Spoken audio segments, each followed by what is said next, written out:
3 ತಿಂಗಳಾಯ್ತು, ಬಡ್ಡಿನೂ ಇಲ್ಲ, ಅಷ್ಟೂ ಇಲ್ಲ.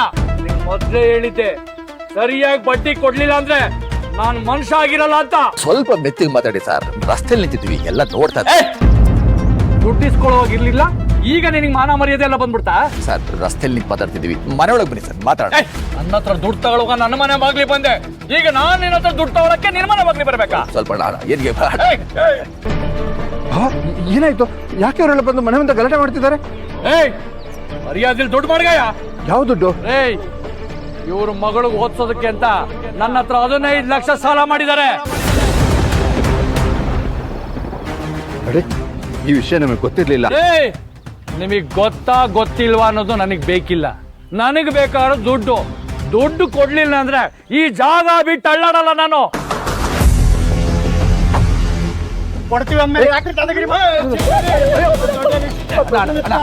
ನಾಳೆ ಕೊಟ್ಬಿಟ್ಟು ಎಷ್ಟು ದಿನ ನಾಳೆ ಅಂತೀಯಾ?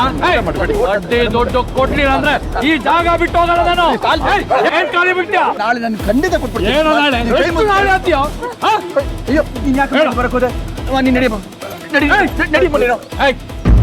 ಈ ಹುಡುಗಿಗೋಸ್ಕರ ತಾನೆ ನನ್ನ ಹತ್ರ ದುಡ್ಡಿಸ್ಕೊಂಡಿದ್ದು. ನೀನ್ ಒಳಗೋಗಮ್ಮ, ಹೋಗಮ್ಮ. ನಿನಗೆ ದುಡ್ಡು ಕೊಡೋಕೆ ಹೋಗ್ತಾ ಇಲ್ಲ ಅಂದ್ರೆ ನಿನ್ನ ಮಗಳನ್ನ ಏನು ಮಾತಾಡ್ತಿದ್ಯಾ? ನೋಡ, ನಿನಗೆ ದುಡ್ಡು ತಾನೇ ಬೇಕು. ನಾಳೆ ಸಂಜೆ ಒಳಗೆ ಎಲ್ಲ ಕ್ಲಿಯರ್ ಮಾಡ್ತೀನಿ. ಮೊದಲು ನಡೀಲಿಂದ. ಹೇಗ್ ಮಾಡ್ತೀಯಾ? ನೋಡು, ಈ ಮನೆ ನನ್ನ ಸ್ವಂತದ್ದು. ಇದನ್ನು ಮಾರಿನಾದ್ರೂ ನೀನು ದುಡ್ಡನ್ನು ಸೆಟ್ಲ್ ಮಾಡ್ತೀನಿ. ದಯವಿಟ್ಟು ಮನೆ ಮುಂದೆ ಗಲಾಟೆ ಮಾಡಬೇಡ. ಹೋಗು, ದಯವಿಟ್ಟು ಹೋಗು. ನಾಳೆ ಸಂಜೆವರೆಗೂ ಮಾತ್ರ ನಿನಗೆ ಟೈಮು. ದುಡ್ಡು ಬರ್ಲಿಲ್ಲ ಅಂದ್ರೆ ನಾನು ಏನು ಅಂತ ತೋರ್ಸ್ಬೇಕಾಗತ್ತೆ.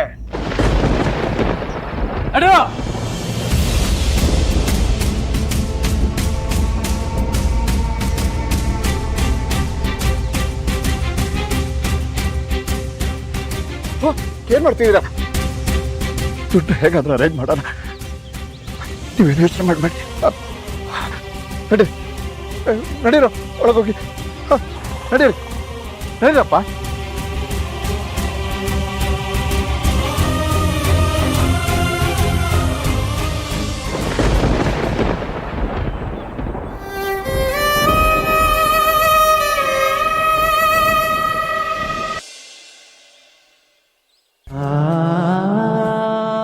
ತುಂಬ ಕೆಟ್ಟ ಜನ ಭಾವ ಅವರು. ಹೋಗಿ ಅವ್ರ ಹತ್ರ ಸಾಲ ತಗೊಂಡಿದ್ದೀರಲ್ಲ, ಅಂತ ಅವಶ್ಯಕತೆ ಏನಿತ್ತು ನಿಮಗೆ? ಜನನಿ ಕಾಲೇಜಲ್ಲಿ 3 ತಿಂಗಳ ಹಿಂದೆ ಒಂದು ಸ್ಪೆಷಲ್ ಕೋರ್ಸ್ ಇತ್ತು. ಅವಳನ್ನು ಸೇರಿಸ್ಬೇಕಾಗಿತ್ತು. ನನ್ನ ಹತ್ರ ದುಡ್ಡಿರಲಿಲ್ಲ, ತುರ್ತಿತ್ತು. ಅದಕ್ಕೆ ಅವ್ರ ಹತ್ರ ಸಾಲ ತಗೊಂಡೆ. ಏನ್ರಿ ಇಷ್ಟು ಈಸಿಯಾಗಿ ಹೇಳ್ತಾ ಇದ್ದೀರಾ? ಅದನ್ನ 1-2 ಸಾವಿರನ 15 ಲಕ್ಷ ರೀ. ನೋಡಿ, ಅವ್ರಿವತ್ತು ಎಲ್ರೂ ಮುಂದೆ ನಿಮ್ ಕಾಲರ್ ಹೇಳಿದ್ರು. ಅಂತವ್ರ ಕಾಲ್ ಹಿಡಿದು ದುಡ್ಡು ತಂದು ಇವಳನ್ನ ಓದ್ಸೋದೇನಿತ್ತು? ಸುಮತಿ, ನಾನು ಎಷ್ಟು ಸಲ ಹೇಳಿದ್ದೀನಿ, ಜನನಿ ಓದಿನ ವಿಚಾರದಲ್ಲಿ ಯಾರೂ ಮಾತಾಡಬೇಡಿ. ಇವತ್ತೇನಾಯ್ತು ಅದು ನನ್ನ ಮುಖ್ಯ ಅಲ್ಲ. ಜನನಿ ಓದಿಗೆ 15 ಲಕ್ಷ ಸಾಲ ಅಲ್ಲ, 1 ಕೋಟಿ ಸಾಲನಾರು ತಂದು ಅವಳನ್ನ ಓದಿಸ್ತೀನಿ ನಾನು.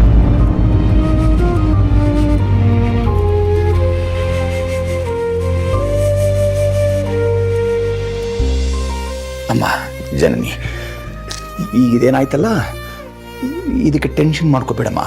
ಟೆನ್ಷನ್ ಮಾಡ್ಕೊಂಡ್ರೆ ಓದಿಗೆ ತೊಂದರೆ ಆಗ್ಬಿಡುತ್ತಮ್ಮ. ನಾಳೆ ಎಕ್ಸಾಮ್ ಇದೆಯಲ್ಲಮ್ಮ, ಎಕ್ಸಾಮಲ್ಲಿ ಚೆನ್ನಾಗಿ ಬರೀಬೇಕು ನೀನು. ಇದೆಲ್ಲ ಏನೂ ಅಲ್ಲಮ್ಮ, ನೀನು ಬೇಜಾರು ಮಾಡ್ಕೋಬೇಡ. ಚೆನ್ನಾಗಿ ಓದ್ಕೋ, ನಾಳೆ ಎಕ್ಸಾಮ್ ಇದೆ. ಹೋಗಮ್ಮ, ಓದ್ಕೋ, ಹೋಗಮ್ಮ.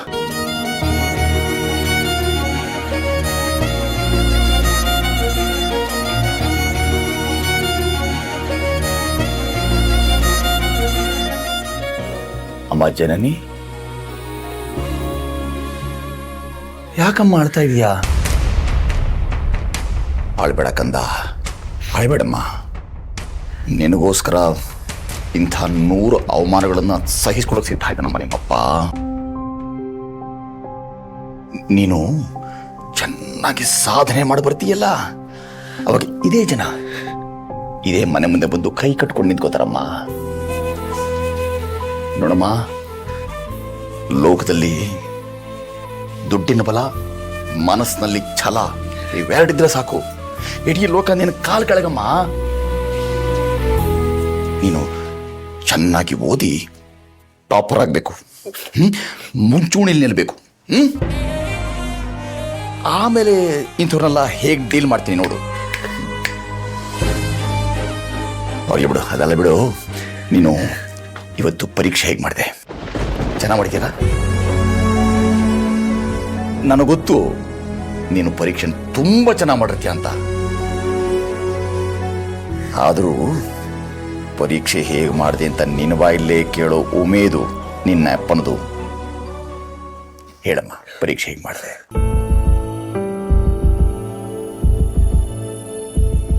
ಅಪ್ಪ, ಸಾರಿ ಅಪ್ಪ, ಎಕ್ಸಾಮ್ ಬರ್ತಿಲ್ಲ.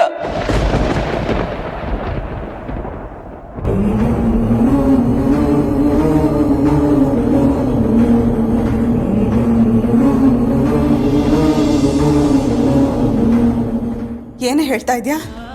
ಅಮ್ಮ, ನಾನು ಕಾಲೇಜಿಗೆ ಹೋಗ್ಬೇಕಾದ್ರೆ ಗೌತಮ್ಗೆ ಒಂದಷ್ಟು ಸೀನಿಯರ್ಸ್ ಹೊಡೆದ್ಬಿಟ್ಟಿದ್ರು ಅಮ್ಮ.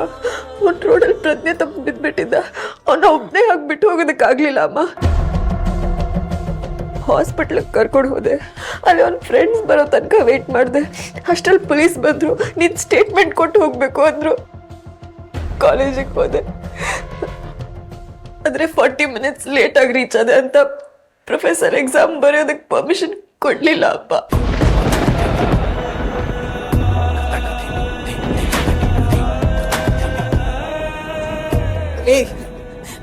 ನೀನು ಹುಡ್ತಾಗಿಂದ ನನ್ನ ಮಗಳು ಚೆನ್ನಾಗಿ ಓದ್ಬೇಕು, ಟಾಪರ್ ಆಗ್ಬೇಕು, ಜೀವನದಲ್ಲಿ ಏನಾದ್ರು ಸಾಧಿಸ್ಬೇಕು ಅಂತಾನೆ ಇವ್ರು ಜಪ ಮಾಡ್ತಿದ್ರಲ್ಲೇ. ಅಂತವ್ರಿಗೆ ನೀನ್ ಚೆನ್ನಾಗಿರೋ ಬಹುಮಾನನೇ ಕೊಟ್ಟೆ. ಯಾರಿಗೂ ಯಾರೋ ಹೊಡಿತಿದ್ರಂತೆ, ಇವಳು ಹೋಗಿ ಸಹಾಯ ಮಾಡಿದ್ಲಂತೆ, ಅದಕ್ಕೆ ಎಕ್ಸಾಮ್ ಬರೀತೆ ಬಂದ್ಬಿಟ್ಲಂತೆ.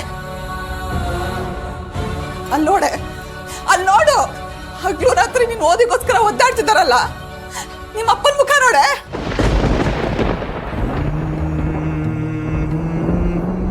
ಅಂತ ಸಮಯದಲ್ಲಿ ಒಂದೇ ಒಂದ್ಸಲನಾದ್ರೂ ನಿಮ್ಮ ಅಪ್ಪನ ಮುಖ ನಿನ್ ಕಣ್ಮುಂದೆ ಬರ್ಲಿಲ್ವಾ ನಿನಗೆ?